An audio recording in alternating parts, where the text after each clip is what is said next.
ఈ పార్లమెంట్ సెషన్లో సక్సెస్ అయిపోతుందో చూడాలి. మొన్న పార్లమెంట్ సెషన్లో ఏదైతే మహిళా రిజర్వేషన్ బిల్లు అట్లాగే నియోజకవర్గాల పునర్విభజన బిల్లుని ఆపేశారు. ఎందుకోసం?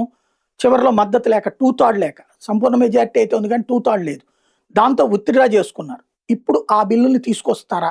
ఎందుకంటే ఇప్పటికే తృణమూల్ కాంగ్రెస్ వాళ్ళు అటు పక్కన సపోర్ట్ చేస్తున్నారు ప్రభుత్వానికి. అట్లాగే రాజ్యసభలో బలం పెరిగింది బీజేపీకి. అటు శివసేనకు సంబంధించిన ఉద్ధవ్ ఠాక్రే వర్గం ఇటు పక్కకు వచ్చేస్తుంది, బిజు జనతాదళ్ వర్గం ఇటుకు వచ్చేస్తుంది. ఇప్పుడు తాజాగా డిఎంకే కూడా రూటు మార్చింది.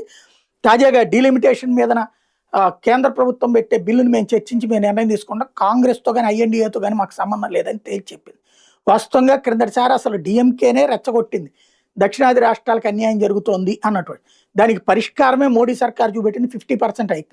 కానీ రాహుల్ గాంధీ చెప్పాడని దాన్ని వ్యతిరేకించి డిఎంకే చేయగాల్చుకుంది.